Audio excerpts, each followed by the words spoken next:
Welcome to another episode of Being Spiritual at RU.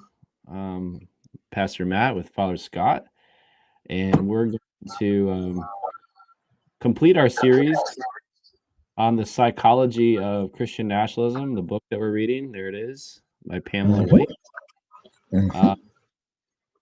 And so the last chapter we're going to look at today is how to talk across the divide, which I think is very important. And absolutely, it's a very practical chapter. It probably is worth buying the book. I mean, the first two chapters I feel like we're very research oriented. Not everybody might connect as well, but right. the chapter I think is for everybody. It's a definitely very practical. Yeah, the first part, there wasn't a lot of news there. I mean, I kind of already knew a lot of that, but yeah, this part is where the rubber meets the road, as they say. So yeah. So I really enjoyed it. Some convicting stuff, some learning, some aha, and then then some confirmation of stuff that I've already been doing. So I wanted to start with kind of her intro to the chapter. I highlighted a quote, and I get this a lot. I've been getting this actually today. And she talks about unity and how people will push back on calls for change, especially socially, and especially when you address issues, that MAGA or Christian nationalism doesn't address very well in a Christ-like way. They'll push back and claim unity. You're not being unifying. You're being, overly critical, and this isn't Christ-like. right, Arrogant. They try to, put all these words to you. And she said here, and I highlighted it, the unity of America is often conflated with the silence of the oppressed and pacification of the right. And I think she sums that up right, that like we do need to speak out, because to be silent and unity for the sake of unity actually really isn't unity, because Right. the oppressors just want people silent so they can continue to do what they're doing. Unity is not the status quo. Yes. And that's what people want. Just like, can't we just all get along, or all lives matter, or and it's pushing anything controversial to the side, saying, well, that's a hot button issue, let's not talk about that. And meanwhile, that only favors the majority. That only favors the racial and religious majority. That's all that does. So yeah, don't address the issue, my issues, right? Let's be unifying. Come on. Right. Are you talking about you being unifying? Are you talking about being loving? You're not being very loving. Right. And this image of Jesus, a lot of them have, which apparently is a white nationalist Jesus. So, that he favored, patriarchy, he favored, and some of us look at Jesus and say, no, he's exactly the opposite. That's where some of us would say, this is not a time for setting our differences aside. We need to work through our differences. Yeah. And so, yeah, that's a great segue. So most of the rest of the chapter, she talks about how you engage in the differences, and challenges us to do that. I think it's right. So she addresses it in red light, yellow light, green light. So red light would be don't engage. Yellow light would be engage cautiously, and then green light would be definitely engage. In discussion with people that are in Christian nationalism and addressing those issues. So for red light, she said you're talking to true believers, and she says she even highlights it herself, and she says direct argument will almost never work. And then she goes on and says we're actually talking to their favorite TV news network, the tweets they read, Facebook posts they consume, right? Their entire bubble of vacuum of echo chamber. This is what I'm looking. Echo chamber of conservative Christian nationalism Right. who you're really addressing. So you're not going to win Yeah. those arguments, which that for me was convicting because at times I can challenge those folks that are probably in the red light area, and she's right. It doesn't really go anywhere other than Right. getting them mad. Because the education, again, is from a biased source. It's not about what they've learned, it's what they've been told. Yeah. And I remember during the last presidential race, a family member started to say things about, as they said, Kamala, and which were basically these talking points that had nothing to do with reality. It only had to do with the prejudice against her. Yeah. And I didn't know where to go. I mean, when they said that, I kind of looked at them and I thought, wow, we are starting from very different places. And our assumptions are different.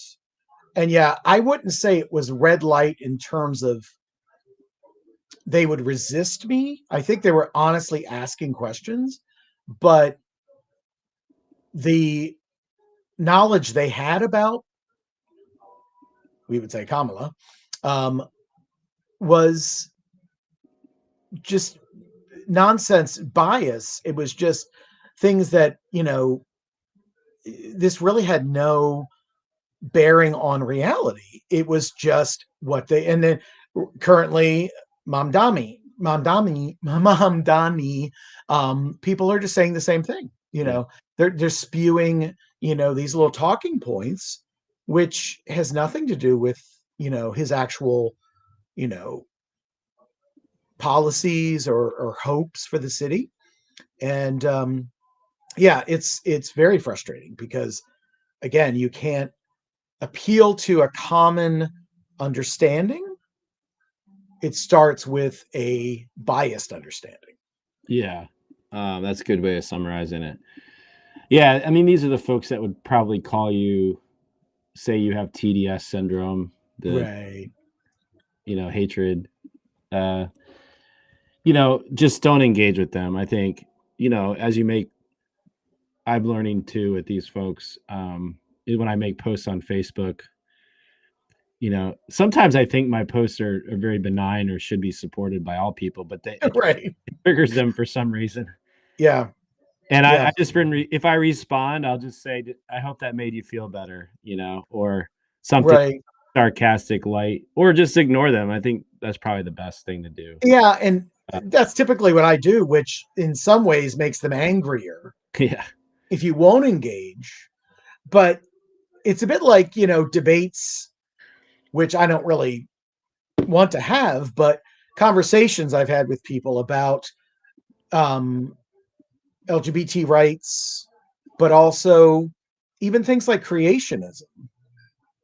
I tell students all the time, I don't debate people because I have to acknowledge that we're starting from very different places when we look at scripture.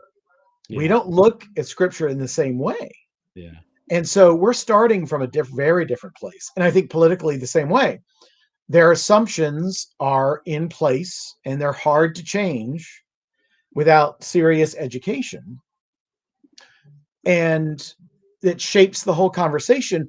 And when we acknowledge that we are coming from very different places, then we can begin to say, not necessarily that we agree, just acknowledging that I don't see this issue the same way you do. Yeah. And I think people, especially from the majority, assume everybody thinks in this sort of binary or this, however they would describe their view of the universe, their worldview. I don't share that worldview, and I don't share that binary distinction. And the world is full of more nuance than that. The world is for. I know they hate this, but I would say the world is not black and white. It's much more gray than they're willing to admit. Yeah. So that's for some, that's a stopping point. They say, oh, absolute truth. They want absolute truth, and they want to hold forth as if it's somehow objectively obvious that what they are saying is the truth. And, again, I think that's a red light, because there's not much of a way forward.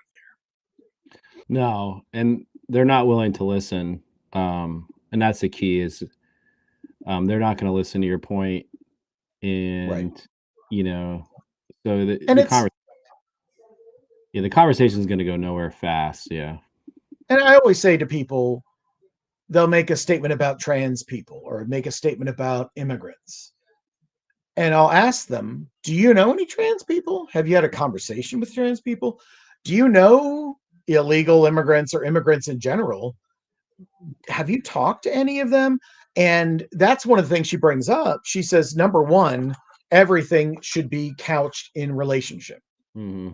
You've got to have relationship. If it's not going to be this abstract political debate, but are we actually going to move to a new place together?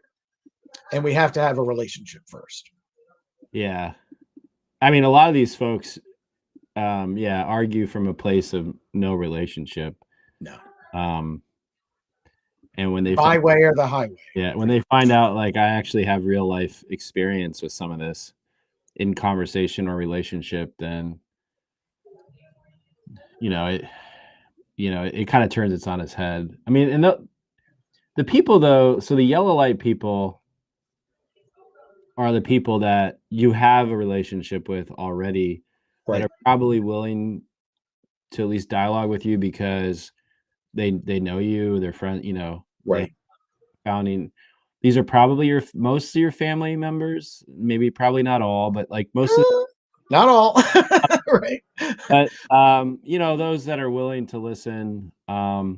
She does make clear that people in the yellow and green could immediately go to red. So you have to be aware. Yeah. And when they're shifting, when a conversation goes to a place they're not ready to talk about. And you got to discern that and be willing to adjust. Right. How far is too far, too quickly? Because in my mind, I can make a distinction, or I can make a connection between points. And sometimes they really need to sit with one degree of change for a while. Yeah. And just acknowledge that that's real and that God still loves them, even if they change their opinion, And yeah, I mean, for me, I think it was a pretty rapid change when I left sort of the evangelical right and moved toward the center and now toward the left. It was, I would think, fairly rapid. But I remember challenging people when I first started to change my opinions, and they would say something that I thought was so radical. And I would say, well, I'm not sure about that. Mm-hmm. And over time, as I've marinated in that and sort of, steeped in it, all these different food languages, but then I started to say, okay, I can start to see that life is not as black and white as I used to think it was. Yeah. And we have to learn to listen to each other. Yeah. I mean, everybody learns at a different pace. I would say too, a lot of these yellow people are lurkers. Right. They're watching you from afar, what you share, post on social media, what you say when you're with them about different topics. They may not engage you in conversation, but they're watching because actually recently I've had a few people, family members or close friends, childhood friends, reach out to me to say they've changed their view, and some of the things that I have said and posted or shared have been part of that process for them. And I didn't even realize they were engaging in my stuff. Right. So, yeah, it's nice when people suddenly acknowledge they've been, like I said, lurking. They've been watching.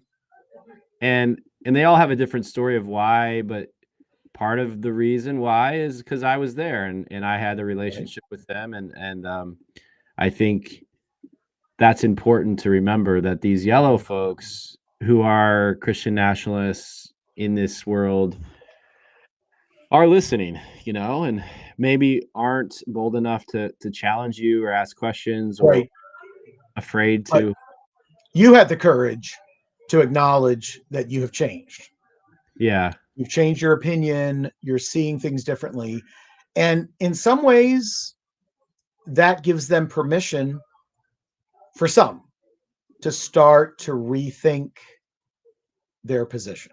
Mm, And I think a lot of it is community. It comes down to people they trust and people they are in a relationship with.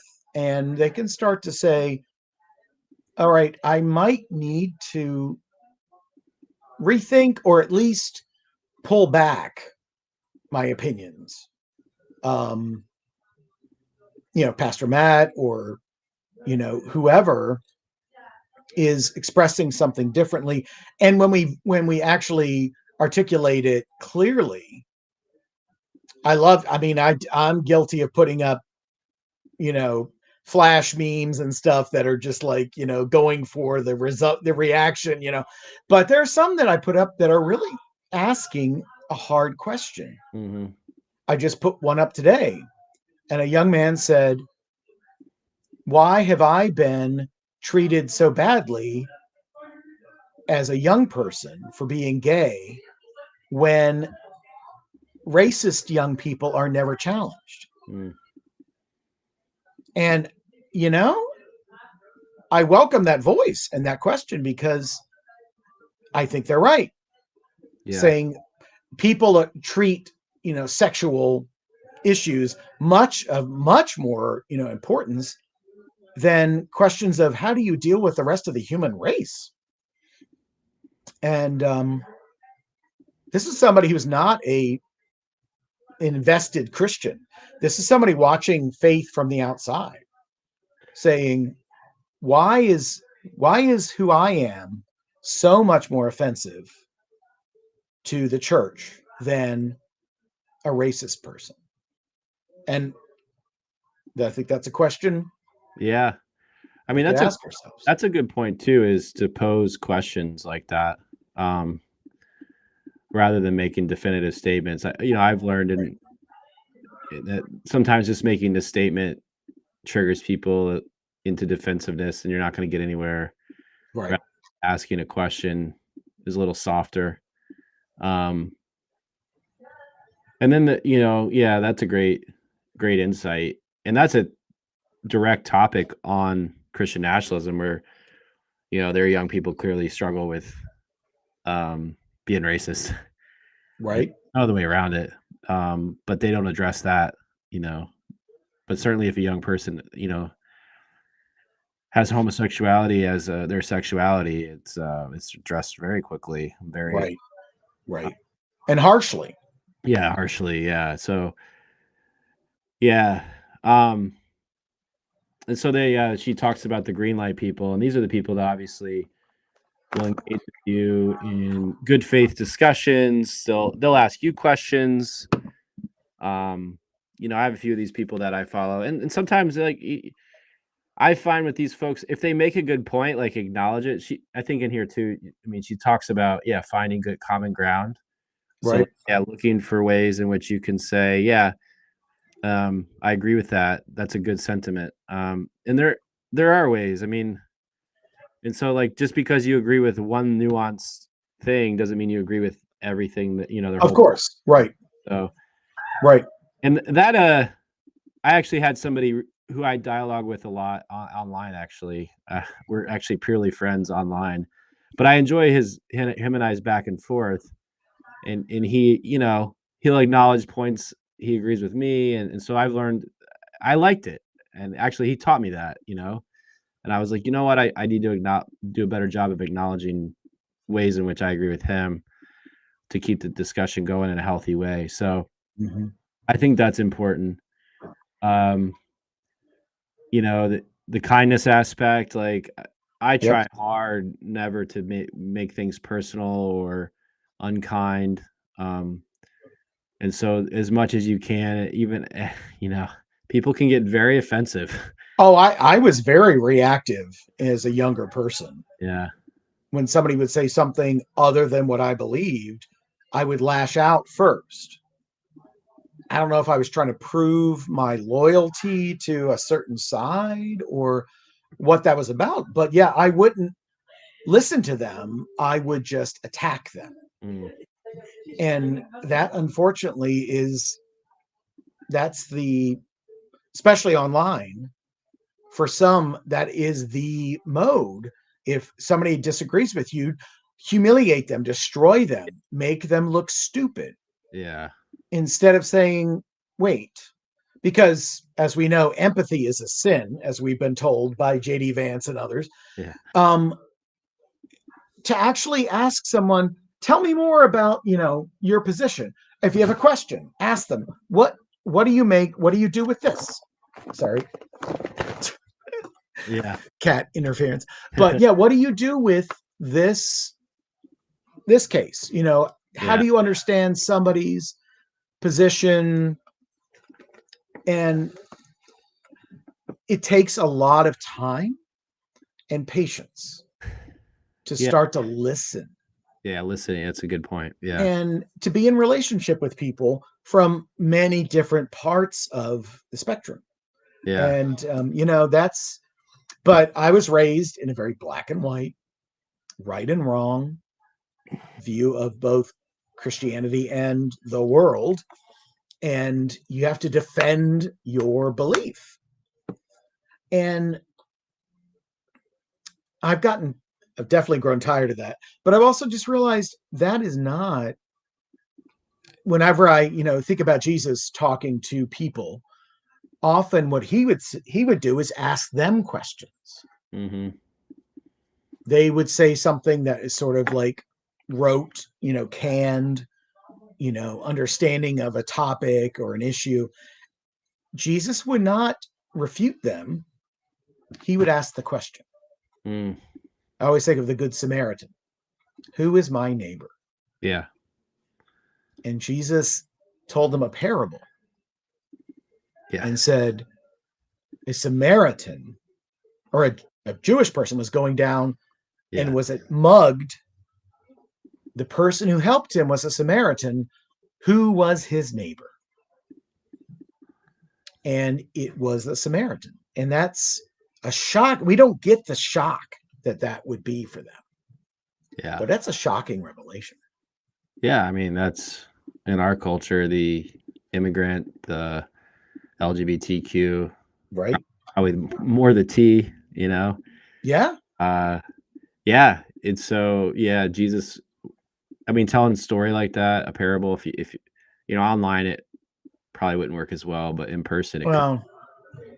People are a little more cynical, a lot more cynical, I think. But yeah, they're not going to listen to that. But in person, talking about that would be good. Right. I like how you said, and I have a hard time with this, even though when I try to be kind, is to watch your defensiveness, like where you're quick to come back. Yep. Because then you're clearly not listening. At least me. I mean, I'll speak for myself. When I'm getting defensive, I'm not even reading everything they say. I'm just responding. Once upon a time, I was about scoring points. You got to make them look bad. Yeah. But now, I guess I'm woke. Oh dear. But I'm willing to say to someone, tell me your position. Talk to me about your position. And I may not respond in any strong way right now. Yeah. Especially if it's in more of a public setting. One-on-one, I might challenge them more. So it's not about a public venue. It's more about, let's talk one-on-one. Let's talk personally. Yeah. And that goes against sort of the social media construct and everything else, where people want to score points and they want to look like a winner. Yeah. I have no interest in that. Yeah. I mean, I used to. I get it. I know what that means.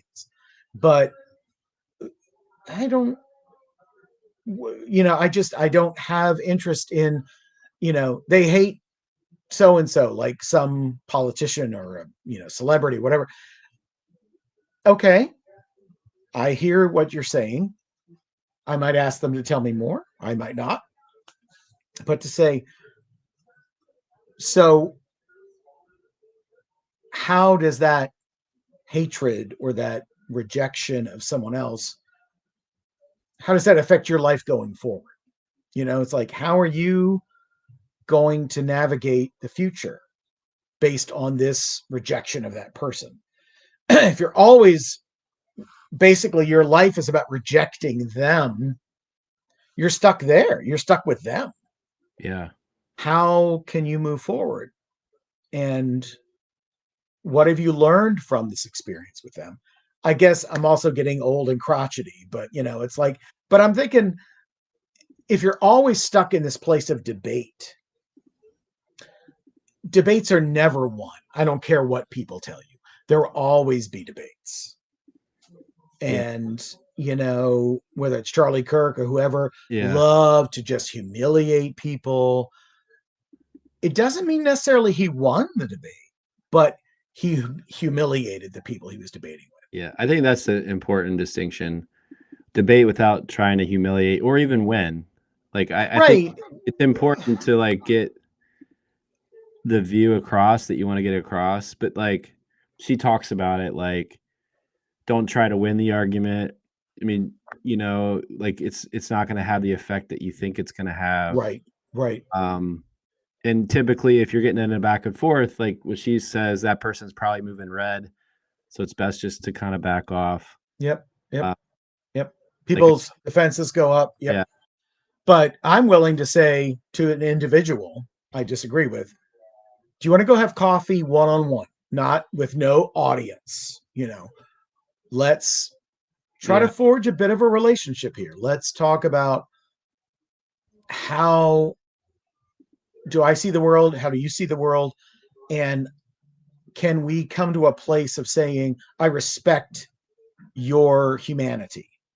For some, that is the beginning of the conversation. Yeah. Can they respect a human being who disagrees with them? Yeah. Because I was raised basically to not believe that. Yeah. If somebody disagrees with me, they're going to hell. They don't believe in God. They don't love Jesus. And can I actually respect a person if we don't see eye to eye? That for some is a big jump. That's a big leap. Yeah.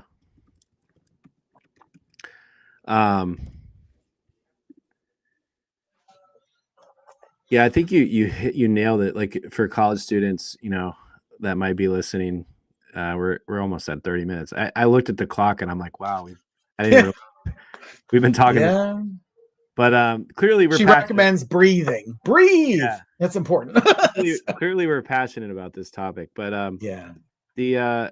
The point you made about, getting someone one-on-one in connection, I think is very important. And then even if you can't, and this is hard for some because, MAGA and Christian Nationalists attacks some of those that are probably watching this identity in very real personal ways.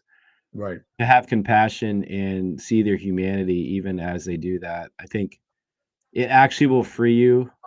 To live in hate and anger, you're giving them more power over you than they deserve. You're stuck. You're stuck there. So you're always reacting to them. Yeah. I think Can you move past that? Yeah. I think that if you can move past that, you will have a beautiful countenance, a beautiful life, a beautiful way of projecting what you believe when you get the opportunity, that the other side won't have, right. Or well, just I think we acknowledge that I'm living my life, they're living their life. How do we bring our minds together? How do we, basically reason together, as scripture says? How do we come together? Jesus and Nicodemus, I think about, at night. Nicodemus didn't want to be seen with Jesus. At night they met. And Jesus even said, how do you not know this? He was frustrated. He even told them you can't be born again unless you're woke, right? Right, exactly. You gotta That's wake the up. new translation. We're going to work on that. But but Jesus was willing to talk to people who were on, but I'm guessing Nicodemus was more of a yellow than he was a red light. Yeah. Because things were moving for him. He was willing to say, I need to rethink this, or I need to at least push pause and think again. Yeah. Yeah, I mean, Jesus, when he addressed the red lights, like you said, he just dropped the parable bombs and moved on. You know? Right. He's not going to explain it to them. He's Yeah. like, here you go. I mean, he said it all the time. He who has ears to hear, let him hear what the Spirit says. So he dropped his truth bomb, and if they weren't willing to listen, he didn't engage them further. You know, didn't keep him up at night. You know, it was like, yeah. Good book. Yeah, I'll pick it up if you haven't read it. It's a good reference book to have there. Good to have. Yeah, I enjoyed it. Thanks for the recommendation, Scott. Well, and there's some questions and stuff in the back, so it's good. Yeah. And maybe we'll pick another book soon. Maybe an Advent type book. Yeah, sounds good. Good way to keep us focused. But next week is our Friendsgiving, November 19th, Wednesday at 5. Yep. 5:30. 5:30. Come whenever. Yeah. We'll be here. And we'll be getting stuff ready. Together. Scott and I will be together hanging out and to eat with you. All right. Thanks for joining us.